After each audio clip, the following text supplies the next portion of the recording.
Welcome to the first edition of the Jackson Postcast, Beyond the Paywall or Behind the Paywall. Some preposition. Do you remember what preposition we picked for this? I think behind works better than beyond, but I think Okay, they both kind of have the same effect there. it does. Okay, we'll say Behind the Paywall. So this is where we sort of go back through the last week of news. We discuss some of the big stories. Brandon, you and I haven't been on any kind of air in almost 11 months together. Together, I mean. Since April 18th of last year. You knew the date. Oh, I didn't even know the date. Yeah, I remember. Well, we'll talk about that off when we Okay. get So, done. literally 11 months ago, we had our last show on, I guess at the time it was 96.5. Now it's hmm 103.5 and 101.5. And so I think two other And stations still as well. 96.5, yeah. Yeah. Yeah, they got a lot of stuff. But we had the Shields report. We had a fun 4 months, and so now we're just going to try to do something a little bit different than what talk radio is, right? We just want to give you the news of Jackson hmm with limited amounts of opinions about it. We're going to have some opinions. It's not going to hmm be, a lot of like me opining about things that I believe strongly in, or you doing that as well. We're just going to look at the news and see what that means for the city of Jackson. So, And we'll um, do it without making too much fun of the whole thing right behind my head and how it makes me look. is that a would that be a wig or a bonnet, or does anybody Well, Statue of Liberty crown? so back during the COVID Zoom briefings, I think this one would have been around 21. I was sitting right here at the end of this very table, and this thing was up here 4 years ago, and and it was a serious COVID briefing, or I thought it was serious. They were closing down the emergency department at the hospital, which I thought was a bigger deal than what it turned out to be. But I'm trying to be all serious, and I'm getting all these comments like, "What is that thing behind your head? It looks like you got a wig on or something." I, it's some kind of wall decoration up there. I don't know what it is, but if it looks like I got curlers in my hair and y'all want to make some fun of it, go for it. That's fine. Curlers. I remember somebody screenshot it, I feel like, from that and put it on in the comments on Facebook, and it just went crazy from That there. was my good buddy Ryan Porter, That's who it now of was. It was Ryan. JEA. That's right. That's Yeah, right. I was like, this is great. That does not seem like 5 years ago. I'm seeing all these articles about like COVID, 5 years ago. So I'm going to ask you this, and this will actually transition to like the first big story that was in the print edition right. last week. When did you realize like the COVID thing was serious? What I mean by serious is like this is going to upend like our daily lives for a while. Yeah, I totally dismissed it. Oh I wow. mean, January it was coming. Like I think it came into Seattle in January, Hmm. maybe late January, early February, and it just kept creeping closer and closer. And we just had the state basketball tournaments, Hmm. and when we got into Division 1 girls state, because remember Division 2 is a week before Division 1 girls state. So TCA won their one and only state championship and basketball state championship in history that year. The following week, Southside, Southside was the only city team. I know Greenfield was undefeated that year. And Southside boys were undefeated that year. But in the middle of the Division 1 state tournament at Murfreesboro, Bernard Childers, who was the executive director of the TSSAA at that time, all the college conference tournaments were shutting down. And when the SEC shut down, which was in Nashville, just 30 miles away, Bernard said, "Okay, it's time for us to shut down, and we'll go ahead and cancel, or we'll at least postpone the boys." And even then, I was like, "Okay, all right, just a couple of weeks. Everybody stay in our house, inject some bleach into our arms, Oh and we'll gosh. be okay." For me, Okay, I not the was bleach part, that's okay. but When when the NBA shut down, when they said they were canceling hmm their season. And I'm sure it happened right around the same time. I feel like the high school and college went a little bit longer, but when the NBA said they were shutting down, I was like, oh, this is a big deal. Like this is yeah, because once you have these professional organizations and they know they're going to lose millions of dollars if they do this, then you're like, hmm okay, this is serious. And I guess a couple weeks later, everything else was completely shut down. right, yeah. Because even our right wing friends, they have um, their conspiracies about, oh, the NBA is woke and all that stuff. And there may be there's some truth to that. But when they are willing to walk away from millions, possibly even billions with a B of dollar to cancel the last quarter of their season plus the playoffs, then that's saying, okay, this apparently is looked at as serious. That's when I knew that this is going to be life altering for a little while. So this actually leads into a good segue, because on the front page of last week's edition, which is what we're going to kind of walk through, like we will every Hmm. week, we're just going to walk through the major stories of the prior week, preview what's coming up, because there's a paywall in the post now. So, you need to subscribe. If you're not subscribing, we're not going to give you the whole story here. We're just going to discuss some things that are already published, preview some things that are coming Right. up. So on the front page from last week, Kim Tedford announced her retirement at the county commission meeting, Hmm. which was what, this past Monday? Yeah, it was on Monday, March St. Patrick's Day, the 17th. Okay. You were there, obviously. Did this come out of nowhere? Was this expected, or was this kind of a surprise? Like, did you have any kind of heads up on it? I think some people, I mean, obviously some people in the county, in the county, not infrastructure. Anyway, some of the other department heads knew about it. The health department knew about it. But yeah, during Mayor AJ Massey's report, um, he has David Blackwood with the Tennessee River Basin Authority come up and talk, and he talks for about 5 or 10 minutes, a lot about Middle Fort Bottom State Park and some other stuff they've done over the last few years. And forgive me if you're hearing one of my dogs in the background now. But in the end, he gets done with that, and he said, "Oh, and something else that I want to announce. Kim Tedford has been a great director of of the Jackson-Madison County Regional Health Department for the last decade. She has announced her retirement, and I'm sure some county commissioners knew about it, but not all of them did, judging from their reaction. And it definitely, I mean, it shouldn't have taken us by surprise. I'm not going to tell on here how old Miss Tedford is, but it shouldn't be that large of a surprise. But I still thought I would have seen some kind of hint of it before it was officially announced, but I didn't. Wow. So for people who don't know, I mean, it's a huge role within the county, but what are some of her major responsibilities, or what were some of her major responsibilities? Oh, they're still her responsibilities until April 4th. So, all right. So, I mean, essentially just directing everything public health. Now it is important to note there are only 6 counties in the entire state out of 95 who have their own metro health department. I'm assuming Madison County is the smallest. I could be wrong about that. Um, but I know that there's only 6, and everybody else has the state health department kind of directing their public health in each county. So in rural West Tennessee, Kim Tedford is over Madison County, and then Shelley Hayes, who 2 years ago, coming up on the 2-year anniversary, she became, I forget what the official title is, but essentially she's the Kim Tedford for every other county in West Tennessee. Oh, wow. That's a lot Um, of work for just one person, I would assume. yeah, well, I mean, she's not the only one in the office. There, when you park in the front parking lot of the hospital, if you park in the back, if you do like I do, and park in the very back row of parking spaces, and you're looking across the street, there's a 3 or 4 story building. That's that building. Right. Um, uh, Tennessee State Public Health Building, I think is what it's called, or something like that.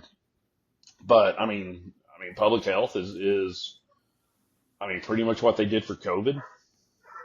They are doing for most STDs Hmm. and most communicable diseases that could become serious. Like now, Tennessee has a measles case in Middle Tennessee. We are now watching that, or they're now watching that. I'm not in there, but they're watching and making sure. Okay, does it look like it's getting close to Madison County? Is it not? Hopefully, it stays over there. Um, but but they keep up with that. One time during the pandemic, just to have better knowledge of that office and that job, I went to the board meeting for the health department. They only meet once a year in the summer, and I went, and she was giving COVID numbers, she was giving syphilis and gonorrhea numbers and different STD numbers, and she was given, oh yeah, we had no smallpox or had no um, measles or mumps or whatever in Madison County this year.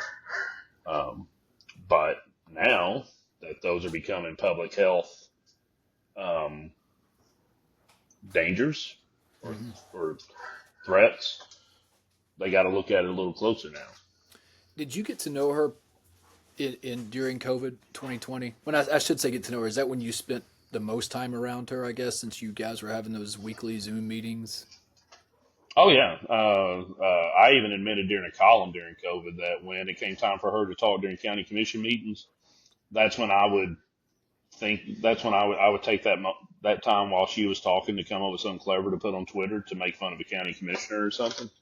But then as soon as we had a global pandemic going on, that she was our local link to the CDC and the WHO and everything. Um, she became a whole lot more important. She was like the offensive line of a football team. You don't pay attention to them until there's something seriously wrong in that area of the game. And then yeah, once we started that, um, all the media who was here at that time got to know Kim a lot better, got to know Amy Garner a lot better, um, and about um, so I mean, just because you're going to get to know people better, just when you have to talk to them on a regular basis about important stuff, but um, that most of the time they didn't want to talk about. You've got a big story on her coming up next week, right? Like, so I don't want you to like scoop yourself or anything like that, but and you may write about it in this. You know, healthcare shouldn't be political, but everything's political, and COVID, all of that stuff got really political. And I don't know Right. where Kim or Amy or anybody else who was in these public facing positions in the healthcare industry where they stood politically because it shouldn't matter. But when that Mm. did get political, did like you were talking to her every week? Did she feel that weight of that like that tension that was going on as far as Oh yeah. someone who is in? Did she like? I'm not saying that's why she retired now because this is 5 years removed from that. But Hmm. like, how did she navigate all that, or was it just one of those things where there was a lot of frustration probably on her part because all she's trying to do is just disseminate this information that she's been given? Right. Yeah. I mean, she had information coming from the top down that she was just disseminating over Zoom that WBBJ, our local television station, would broadcast, and a lot of people would watch through that avenue. And yeah, it got very political. I mean, a lot. Let's see. How do I want to? All right. So Jimmy Harris, who was the county mayor at the time, and Scott Conger, Jackson's mayor, they made some decisions. And a lot of decisions, a lot of people disagreed with. A lot of people now are saying it was the wrong decisions. I'm not going to fault them because they're going on the information they had at the time. I can't say that if I wasn't sitting in their seats, I wouldn't have made the same decision. So let's get that established. But the people who disagreed with those decisions, I mean, I remember there was one time um, where I had to go into a Facebook comment thread uh, of a certain group and say, y'all, I promise you, Kim Tedford is not the one telling Scott Conger or Jimmy Harris what to do. Um, she's not the one making these calls. And she had to deal with a lot of stuff. I mean, uh, once restaurants opened back up and cases would go down and the protocols would kind of, lighten up a little bit, most of us had the freedom to go out to eat and enjoy a meal with our family or whatever. She didn't have that luxury because as soon as she went out, somebody who disagreed with the decisions that they were attributing to her would see her and treat her like Mitch McConnell got treated Right. there for a while. Or I'm trying to think of who else. I think Mike Pence got run out of a restaurant one time in Washington when he was vice president. So, um, and she said that she didn't tell me when the worst came, but she said when it got so bad, she and her husband finally just had to leave town and do her best not to look or think about what was going on in the entire world for a week. And once she took that week off, she was able to decompress, and she came back. She was ready to fight for another 2 or 3 more years of it. But it weighed a lot on her. Well, I'm sure To she did an excellent job, like up until then and since then. But just for dealing with what she had to deal with for those like that year or whatever it was, she deserves like the happiest and healthiest retirement that she can have. Because yeah, I couldn't imagine being in her spot. And you said you'll have a longer piece on her next week. yeah. This week was just simply the county commission meeting, and obviously the announcement of her retirement was the lead for that story. And then after the meeting, I sat down with her for a while, um, and just talked about life, her plans for retirement, what the last decade's been like, what the last 32 years has been like, because that's how long she's been Well, in public health. Most of that at the health department. She spent a few years at the hospital, but yeah, okay. that's you can look for that this week. Just below the Tedford retirement announcement is a Man of the Year recipient, Senator Hmm. Ed Jackson. Okay, so first of all, for anyone who doesn't know, what group is giving this Man of the Year award out? Man of the Year Yeah, of what? so it's associated with Jackson Exchange Club, Okay. and about a month earlier every year, the Woman of the Year award is given out at a Jackson Rotary Club meeting. But it's not those actual clubs who select that. Both of them have an independent committee of people that take nominations, and I don't even tell who's on the committee. I only know of two people who've admitted to me that they're on the committee, only because somebody's got to communicate to everybody else about everything. So, um, but yeah, and this was the um, sorry, I don't have a program here with me. I want to say this was the 75th year or 79th year or something like that. It's been around a while. Um, but one thing different about Senator Jackson's winning the award is typically sitting state um, elected officials aren't given this award while they're still sitting in that office. Hmm. Um, but for whatever reason, they said, you know what? Senator Jackson's done a lot for Jackson in Madison County, in Nashville. I mean, the main thing that he's getting a lot of credit for here locally, as far as state government goes, is the Workforce Development Center that's going in at Jackson State Community College. He's the big one that gets a lot of the credit for securing the funding from the state budget, and getting the governor to sign off on it and everything. He was always the one, and they've been fighting for this for decades, or not decades, a decade. So this goes back to when Jimmy Harris was county mayor, Jerry Gist was city mayor, and even back then, he hadn't been in office long, but he was still the main one. Now, I guess Jimmy Eldridge, who was the state rep at the time for District 73, and Johnny Shaw, District 80, they would help too. But particularly as he got more advanced in the Senate, he was one that was setting up a lot of the meetings between Kyle Spurgeon and Gist or Conger, Harris or Massey, um, with Governor Lee or whatever the Commissioner of Education or whoever they needed to talk to in that trip to Nashville. Okay. I have just an anecdotal story. 2 years ago, when the third grade retention law was being talked about and eventually passed, I emailed our state reps and Senator Jackson as well, and some other ones that I knew from the area, and just to Right. sort of voice my opinion on that piece of legislation. And I've known Senator Jackson. His son and I were the same age. We were friends in high school. Love Ed whenever I see him out and say hello, all that. But Hmm. Senator Jackson met with me at Green Frog, listened to all of my questions, admittedly said, admitted that he didn't know everything about, third grade reading or things like that. He was very Right. appreciative of the things I told him. He listened. He wrote down my concerns. He still voted the opposite way of how I wished he would vote it.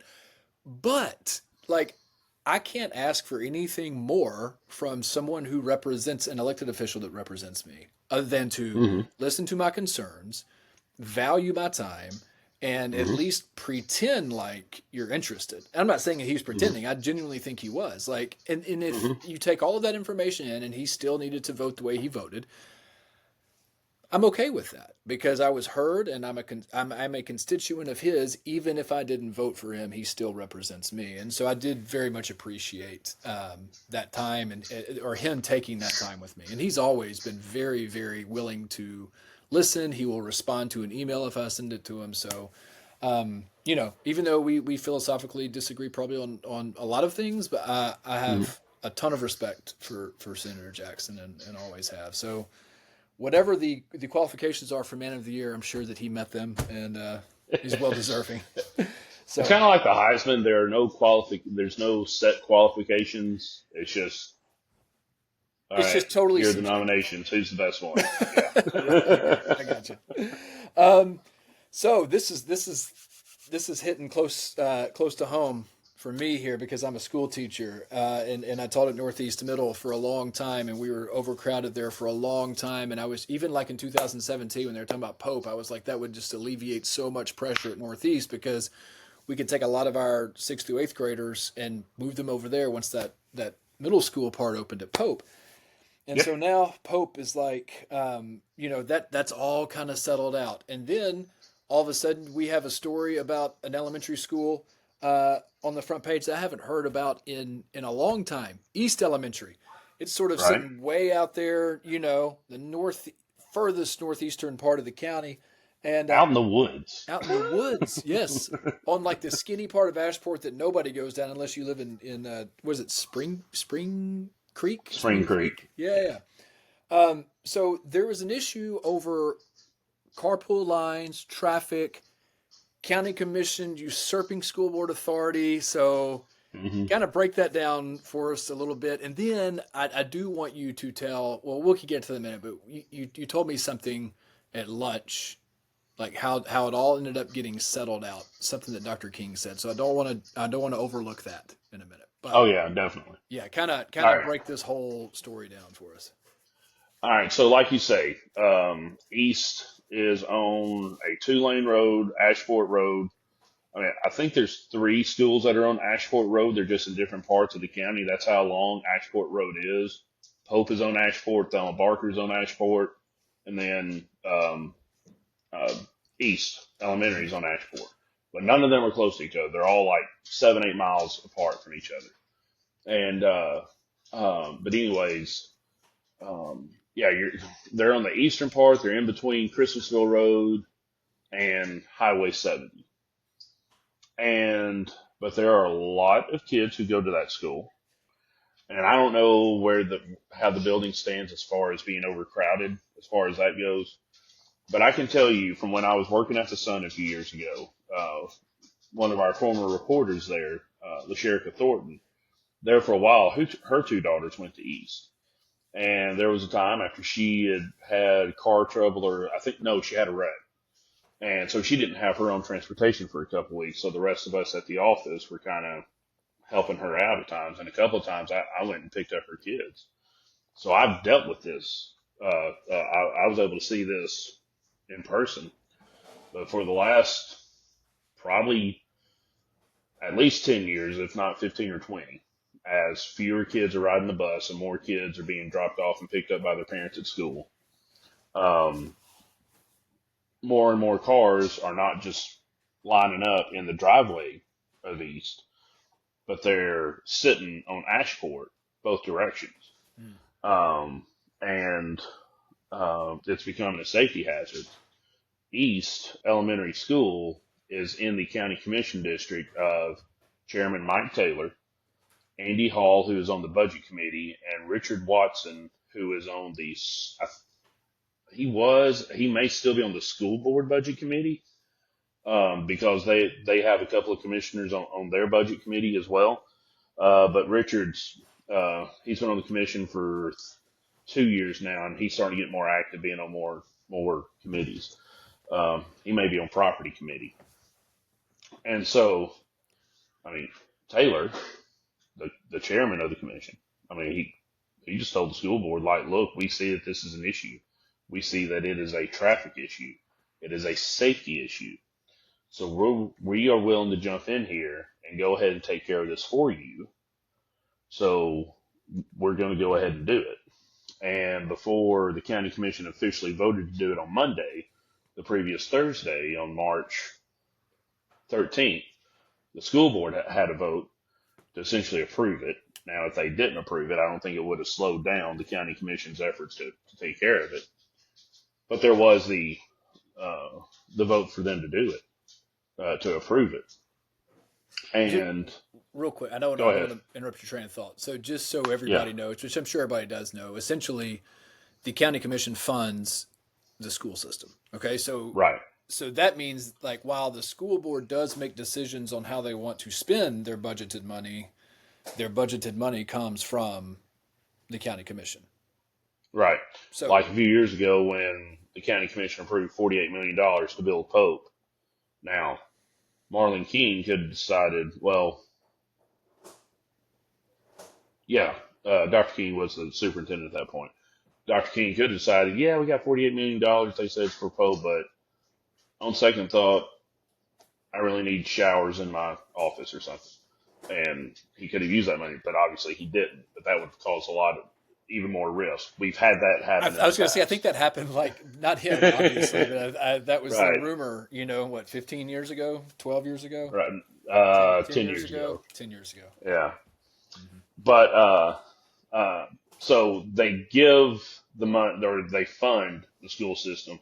The school system, through the board and Dr. King, decide what to do with the money.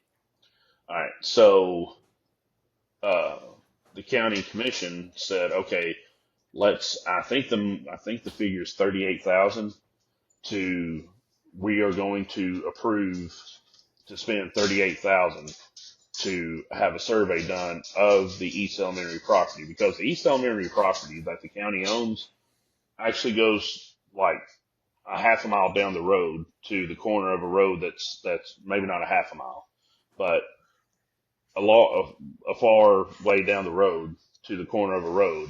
So they've got all this land to work with. So they're thinking, all right, let's run the driveway through all this land and bring it back to the school, so that it's got all the room for these cars. So that'll take a lot of these cars off of Ashport Drive or Ashport Road. Excuse me. Well, school board was like, well, that's not really how we do things. Like, it has to go through the proper channels before we decide to do these things. It should go through property committee. It should go through all this other stuff. And one of the things that slowed it down was Andre Darnell, who's on the school board. He said,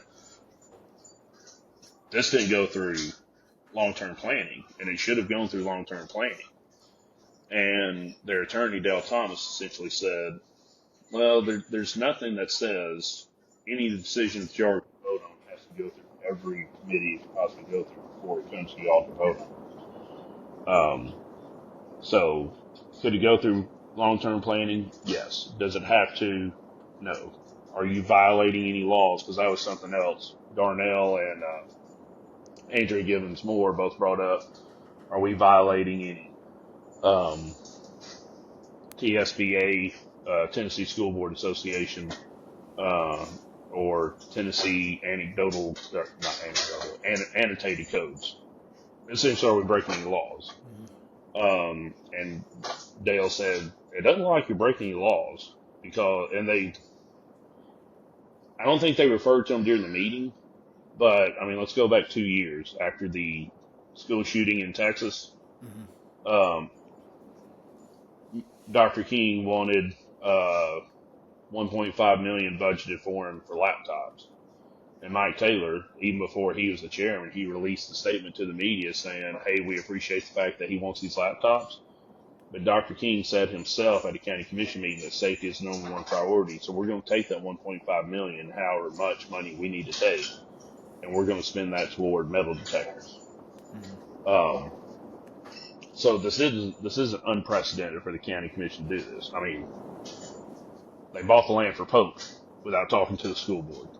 So, Yeah, um, and I get so here's I get both sides. I completely see both sides. Like oh yeah, it's one of these things where I'm like, yes, that I understand Andre maybe wanting the process to go a certain way just so it doesn't but like you said, like precedent's already been set because it does seem like if the county commission really wants to do something bad enough, they're just going to do it.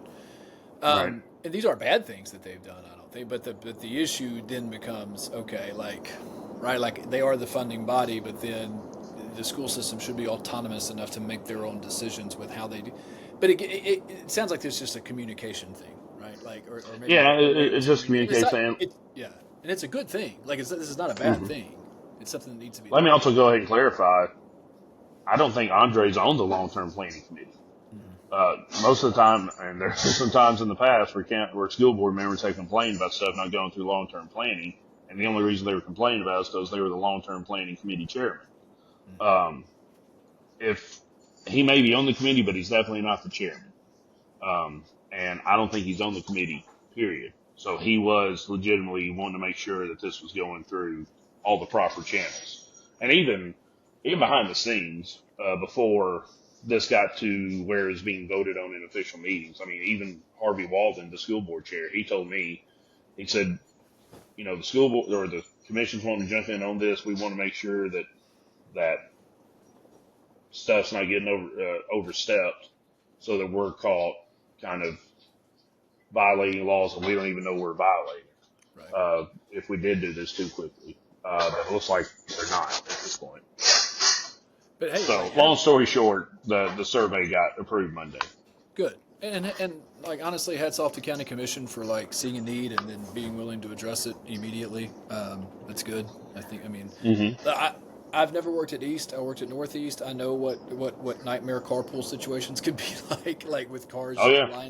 lined all the way back. So especially on those country roads out there, man. I'm sure Ashport at that point is very narrow, and God forbid there's an emergency. Like how I was going to ask you, like how would if there were an emergency, how would fire trucks even pass during that time of day? So right now, um, I will not say who, but certain county commissioners in certain meetings have confessed to being some of the people who have said, I don't have time to wait here. I'm going to merge into the left lane and go around this long line of cars and pray that nobody's coming from the other direction.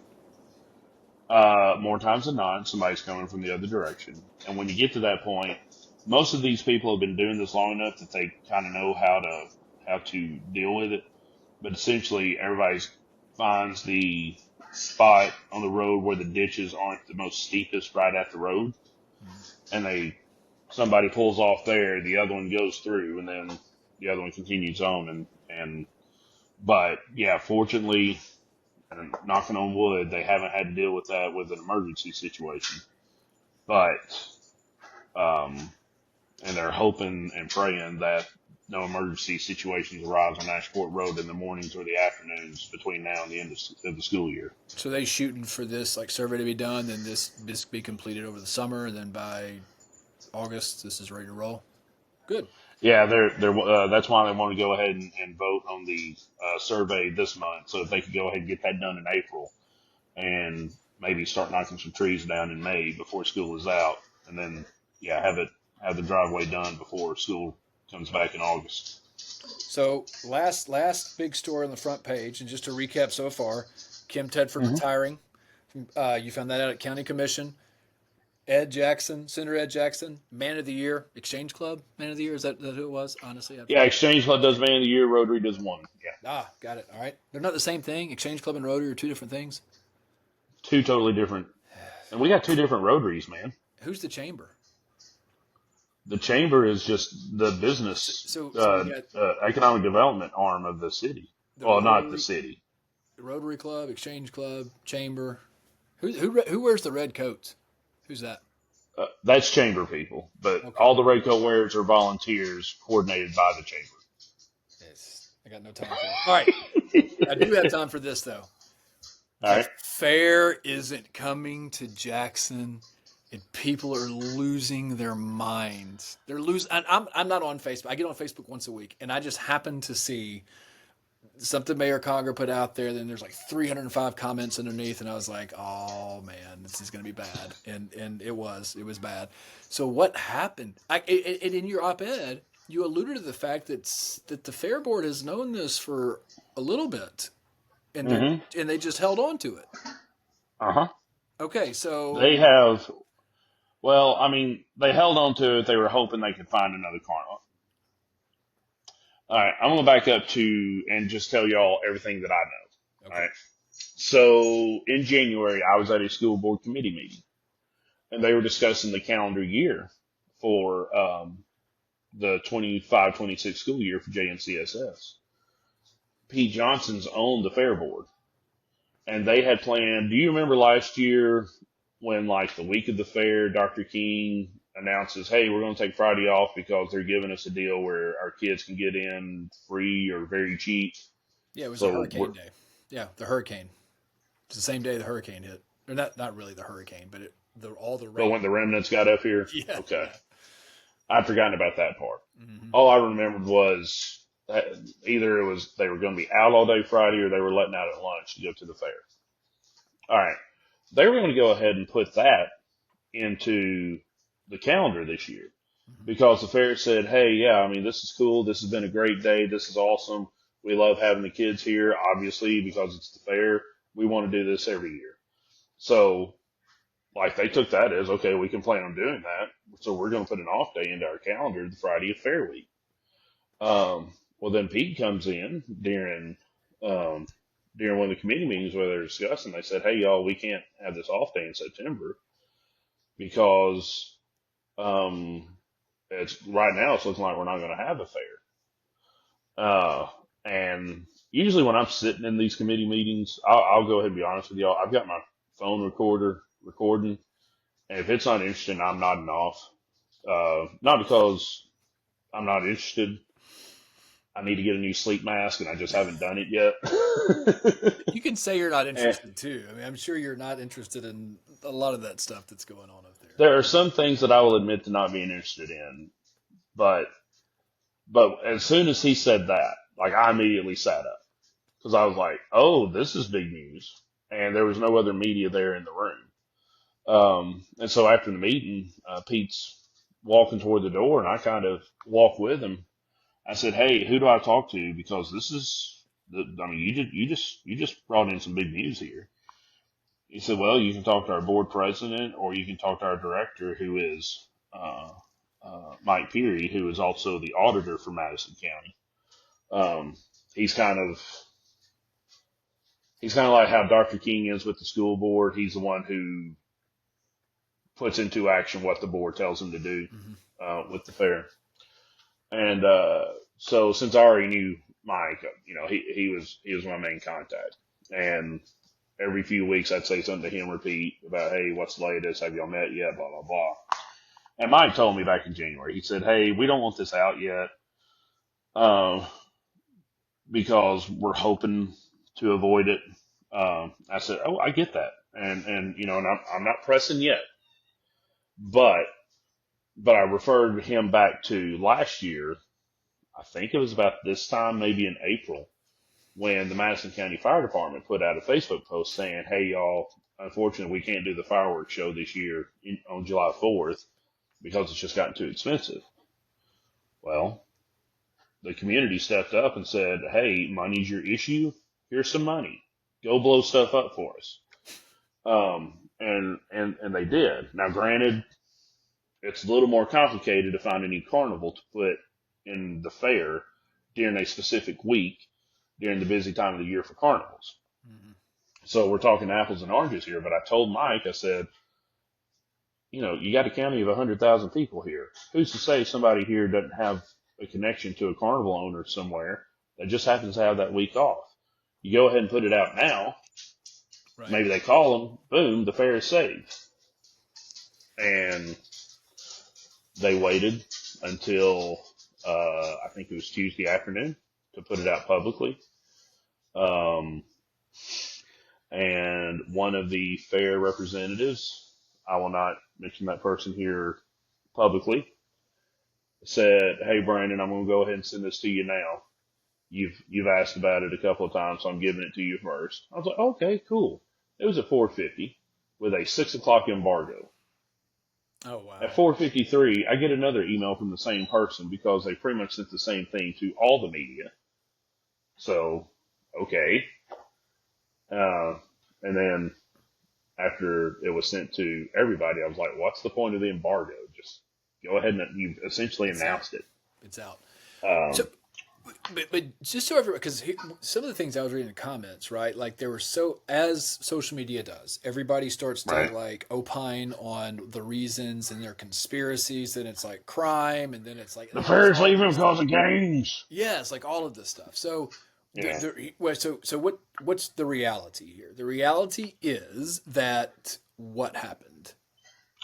So the carnival is separate from the fair. The fair does the fattest pig or the biggest watermelon contest and all that stuff. That is the fair.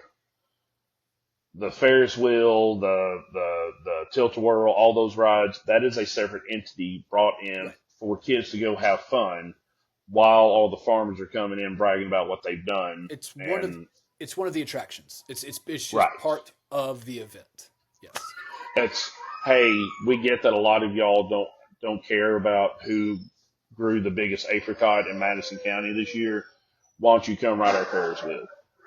And but the carnival who oversaw that said, "Hey, we've got an opportunity. We've got somebody asking us to go to this other fair, and they're paying us 3 times what y'all are paying us.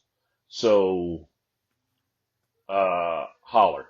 Mm-hmm. And so they were bailing. And apparently they told them this late fall, maybe even early winter, probably around late November, maybe December. Um, and so they had to get out. I've also heard, I mean, apparently we had a lot of rain days last year. Yeah.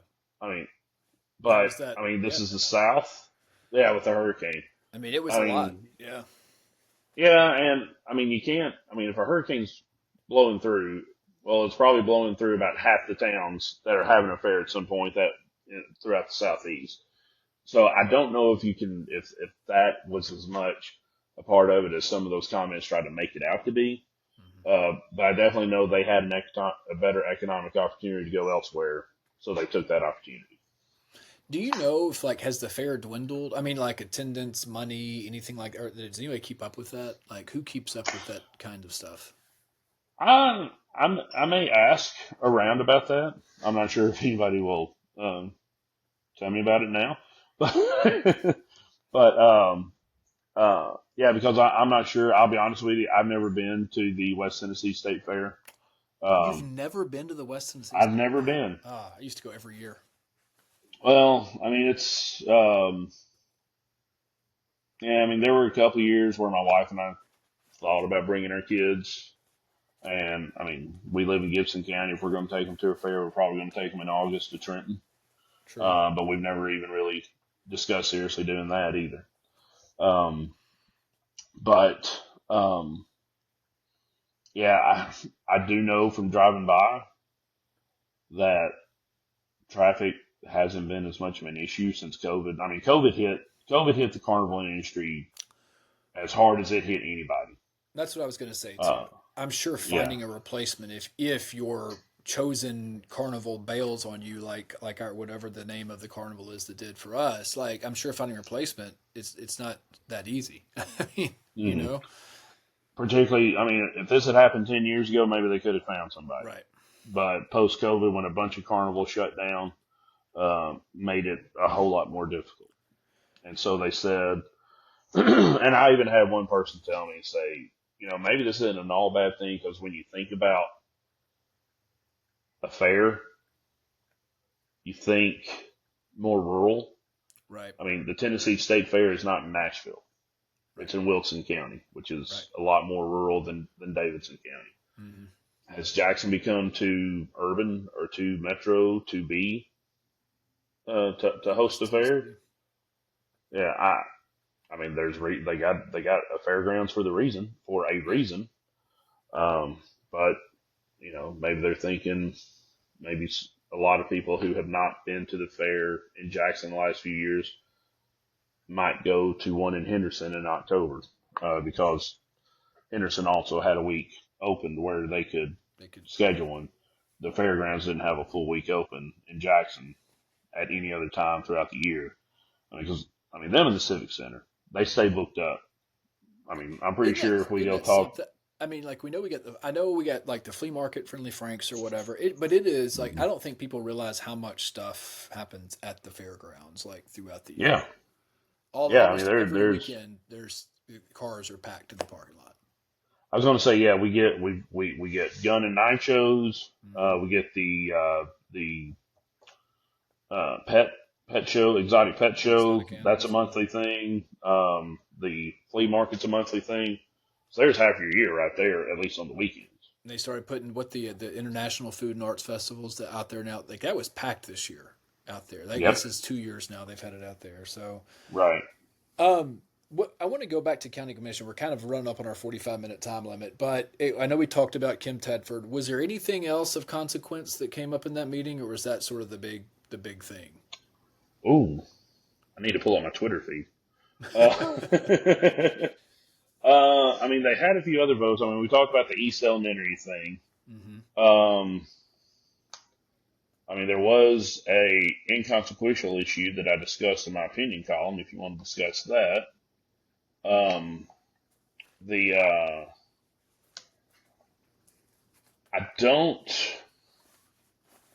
I don't think there was anything just massive that would warrant discussion here. Um, but yeah, Kim Tedford and East Elementary votes; those were the main two things. Jay Bush got reappointed as the county attorney. Good for him. A lot less discussion about that than there was last year. Man, last year that's when things got real tense. Was that the meeting with where? Yeah. Yeah, remember that. Um, let's see. All right, here we go. Jackson Arts Council made a presentation. It's the first time I got to meet their director. Who's the director there now? Uh, Was it the same girl that we interviewed from Freed Hardeman? no, she left. Oh, okay. Um, They've had a few. They've had a few. yeah. Delita Johnson.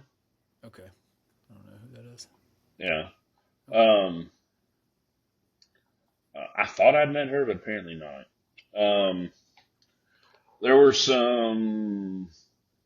Uh, there. Oh, this one's going to be a big one in the next couple of weeks. I'm going to write about Beach Bluff School. They're planning on demolishing part of that building, not the whole thing. Part of it is going to stay standing as kind of a community center, Mm-hmm. but they're going to get rid of a lot of the classroom part of the building. Okay. I think they're leaving the cafeteria and gym and some of the classroom part. But apparently they plan to do that back in the fall, and apparently that looks like it's going to be a more complicated effort than what they thought back in the fall. So they had to come back and revote and talk about some numbers and stuff because I think asbestos is going to be. They expect that to be an issue, and some other stuff going on with that. So next week, we're not going to make it to sports this week because I know you're going to like go a little bit deeper into the state runs of Mm-hmm. Southside boys and girls and JCM boys. So maybe we save Right. that for next week to kind of give them the amount of time that they deserve. That's a pretty big deal. I don't remember the last time we had 3, and if you count USJ girls going to state, that's 4, I think. I don't remember the last time we had 4 teams going from here. From this county, that may be a first. Yeah. Well, Greg Greg put up a thing, and Greg Hammond, our good buddy in the central office, who handles the communication for JMCSS. If I understood his headline right for his press release, I think JMCSS sending 3 teams was making history. No, 3 years ago they sent 3 teams because both Northside and Southside boys made it, and Southside girls made it. That's right. But USJ didn't go. 2 years ago they did not go, I don't think.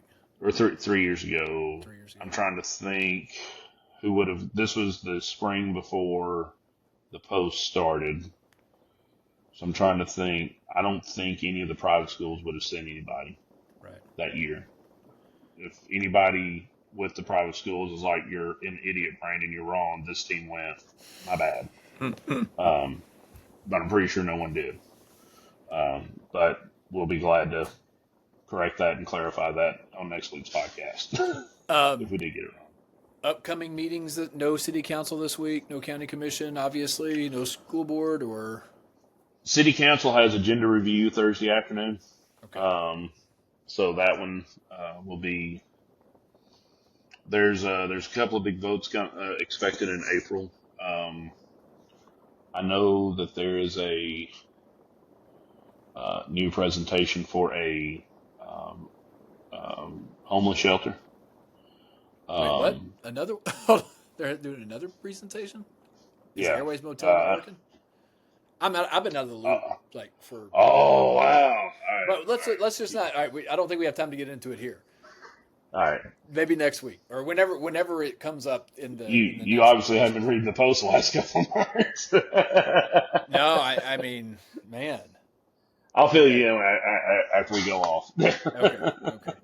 Next week, though, if you subscribe to the post or if you're thinking about subscribing, next week, big feature on Kim Tedford. You're going to go. Are you going a little bit deeper with the state basketball teams or no? Well, with the boys, we've already the girls was in last week's edition. Just kind of looking at the season and kind of what they have coming back and at the chances of them getting back there. Okay. Spoiler alert: all 4 teams should get back there next year. Say, man, there's a lot coming back on all 4 teams. Mm-hmm. So, but it's been. With basketball winding down, Union this week is playing in the national championship for NCAA Division II women. That's going on in Pittsburgh. They won the region at home last week. So good luck to the Lady Bulldogs and Coach Campbell. And maybe by this time next week, as we record this on Sunday night, we'll be talking about some national champions. Be great. So in 1 hour, we just covered the most important things that happened in Jackson a week ago. Right? Roughly. And then previewed what's the most important things that are going to happen next week. So what else do you want? And honestly, some of that stuff we talked about, we were probably getting into some stuff that's probably not done yet that I'm going to be writing about in the next 2 or 3 weeks. So perfect. Look at that. We're hitting everything. We're scooping ourselves. You're scooping yourself. Yeah. All right. Well, look, we'll do it again next week.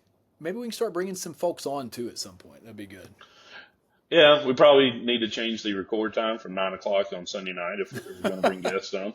Maybe. But yeah, we are discussing that as a possibility for this. And but we appreciate y'all watching. Gabe, thanks to you for helping facilitate this. By the way, he is Gabe Hart. I am Brandon Shields, the editor of the Jackson Post.